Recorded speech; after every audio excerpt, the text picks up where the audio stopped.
Hey, I'm Josh from Vacuums R Us, and today we're going to be doing a lower hose replacement on this Shark rocket. This particular rocket is an HV 320, I believe. Yes, it is an HV 320. I will try to list all of the relevant models that this is going to be relevant to. Shark has a number of different models that are identical to this. They're different colors and they're sold in different retailers, but the walkthrough is going to be identical. The problem we're fixing today, very common with Sharks, they have a hose down here. The unit bends like this, the hose will crack, you lose all suction. So if you have a Shark that you've lost suction in, it's worth looking at that hose to see if you have a crack. We're going to walk you through how to fix that. As always, try this at your own risk. I'm not liable if you screw something up, set your house on fire, your vacuum becomes sentient and eats your cat. Don't sue me. This is simply an instructional video. So we're going to take off the base plate. There's two plastic screws right here that pop this puppy off. On this particular unit, and the units will use all types of different fasteners. I've seen everything. This one uses a security bit, mostly T20 security bits. So the security bits, they're kind of a shaped screw and they have a stud in the middle of it. The bits can be hard to get. Typically Lowe's, Home Depot doesn't stock them. Harbor Freight has a set of security bits, but last I said they don't they don't have the T20. I will put a link below where you can buy these bits. They're not expensive. And if you've got a Shark, it's not a bad idea to have them. They're becoming more and more common.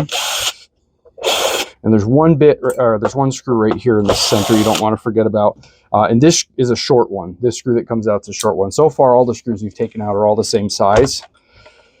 But the center screw is going to be a short one. So there's another screw right here in the center of the brush roll that's actually a different size bit.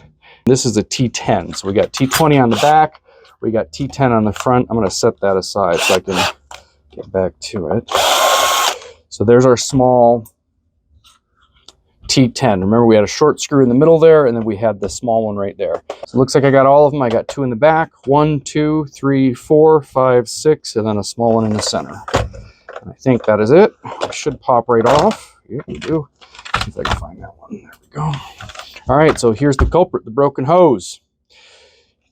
I'm going to pop this out right here. And I'm going to be careful of these wires. These wires are actually pretty easy to break. They're relatively thin, so you want to be careful with those wires. So there's a wire inside of the wire that's in there or the hose that's in there right now to reinforce it. And I'm going to cut some of the plastic so that I can free this thing up. There we go. There we go. All right, so now what I'm going to do is I got this wire that's in the middle, and I'm just going to pull it. With any luck, this wire will just cleanly strip all of the plastic hose out as well and not leave any residue. Now, you see right here, my wire is starting to come out clean, and that means it's leaving. Oh, nope, it came out. All of it came out. So that's good. That's real good. That makes our life easier. If you leave plastic in there, if some of this plastic from the hose stays in there, you can take a needle nose and try to pry it out. If you have leftover pieces of plastic left in there, you know, it is what it is. Just try to get out as much as you can, and you'll be able to screw in the new hose kind of around that plastic. This is a motor mount thing that goes right there. It actually goes inside. It's a rubber motor mount. It gets rid of some of the vibration. It actually goes in the lid right there. So this hose, I'm noticing that the glue is actually deteriorated on this, and the hose is completely loose. It's going to come right out. Now, typically you would have to rip the hose out of this connector right here, the same way that I just did out of the knuckle assembly right there. But in this case, it just screwed out. So I'm gonna clean this up a little bit right here.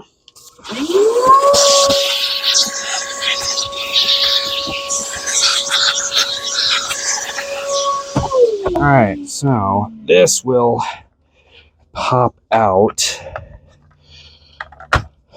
So there's a little piece right here. It's got a hole in it that goes in the side right here. And that allows airflow into the motor compartment. And the idea is that you're sucking the dust out of the motor compartment. It'll keep debris from getting built up there. But this little nub right here kind of locks into this hole. And that's what I use the screwdriver to pry that out. Now, I've got a lot of debris in here. I'm going to use isopropyl alcohol to try to clean that out. Kind of clean that up a little bit so that I can get a good solid connection. I like isopropyl alcohol because it's a good mild solvent, relatively speaking. You'll notice I am wearing gloves because it's pretty rough on your hands if you're in isopropyl all day, which I am. And also vacuum cleaners are freaking gross. But I like ISO because it dries rapidly, so I don't have to wait for it to dry as quickly as if I was using different cleaning solutions. So I'm a big fan of ISO. So you can see this is really, really dirty. Typically they're not this bad because the glue, the hose is glued in, and when you rip it out, it basically just cleans it. But in this case, this particular one, the glue had deteriorated, and so it's super, super dirty. You just want to get it as clean as you can. I mean, it is a vacuum cleaner, so it doesn't have to be perfect. You're going to get dirt in there again, but we're trying to get as much of this area clean as possible so that we get a good bond with the glue that we're about to put in. Again, it's not heart surgery. The glue that we're going to use is a really good adhesive, and it lasts a long time. I'm going to do the same with the knuckle side here. This side is going to be not nearly as dirty because the glue in there was good, and so the thread, which we're going to be threading back into, it was not exposed like this other thread was. Okay, so now I'm going to grab my hose. So there's a bunch of different size hoses that Sharks use. Again, I'm going to try to put every single model I can think of that is relevant to this video in the link below. This is the hose I'm using. I'm going to put a link where you can get the hose as well. Like I said, there's different diameters of hoses that Shark uses, so you have to get just the right one. Otherwise, it's not going to thread in properly. The adhesive I'm using is this stuff right here. I really like it. It's a strong adhesive. It's not a super glue. Super glue gets brittle when it dries, and it's great for certain applications, but not for this. This hose gets pulled back and forth constantly, and this glue actually dries clear and remains relatively flexible, which is a huge advantage. Always use gloves. I am in a well-ventilated area. You're going to want to use ventilation too. This glue does have a stank to it.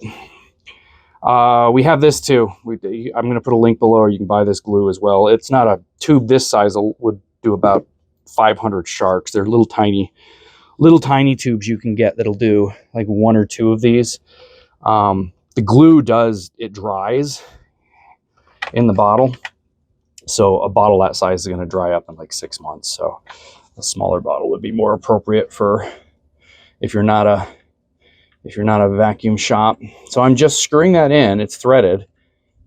You can see how it's threaded. I just screwed it in, and it went all the way in. So next I'm gonna screw this in, and I'm gonna reset this back down there. You want to do the top before you do the bottom. And I'm going to apply the adhesive to the plastic piece here because it's a little bit easier because the hose is a slinky hose and it's sucked up inside the machine. So in this case, it's easier to apply the adhesive to this plastic piece. All right, so I'm going to pull this out and we'll screw that on. See if bite on that. I do. It's going right in. All right, this is actually probably the most annoying part of the repair. We'll see if I get it in quick and make it look like I know what I'm doing, or if I'm gonna struggle with it today. Getting this in here is kind of a bear because there's a little peg on the bottom of it that goes into a slot, and then this side piece has got to roll right into there. And I'll tell you, getting it to snap in. I don't know if there's a secret to it. I have never figured it out if there is a secret to it. I'll tell you that. Got it. All right. Well, maybe that was the secret. So I kind of put the nose in at an angle like this. I dove the nose in, then snap the side over here, the vent over, and then boop, up, down. All right, well, this is the part where I'll leave the video because you're just going to do the opposite of what you saw me do when I put it back together again. I completely understand that. I'm going to put it back together, though. If you need a reference back here, I will be here. Like and subscribe, blah, blah, blah. It enables us to continue to do this, blah, blah, blah. Honestly, I really hope this video helped you out.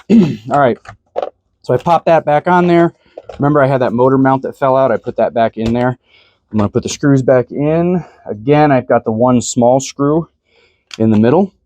That was my short T20. I'm going to put that in first. I'm going to turn your clutch all the way down. These machines, Shark has super brittle plastic. It's super easy to break a Shark when you're working on it. So if you are using the driver like I am, turn that clutch all the way down.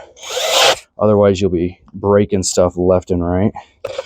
I do kind of a cross pattern when I'm tightening down housings, like you would if you were doing a gasket or whatever. Same basic concept.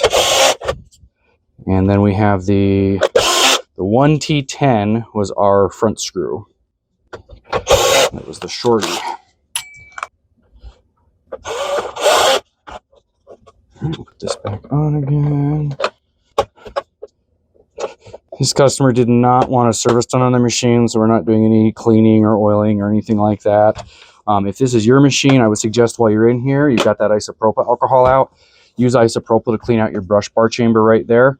Put a couple dabs of grease on the end caps. You can pop the end caps off that brush roller on this particular Shark as well. If you have grease, that's ideal. You can use 3-in-1 oil, but I prefer to use a heavier grease, like a silicone-based grease. And here's the final test, the moment of truth. Make sure I didn't break anything.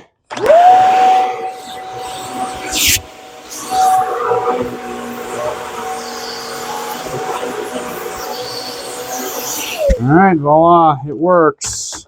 Another successful repair. It vacuums our us and sewing too. That looks difficult. Kind of is a pain in the butt. Call around. Some vacuum stores will work on Sharks. We do.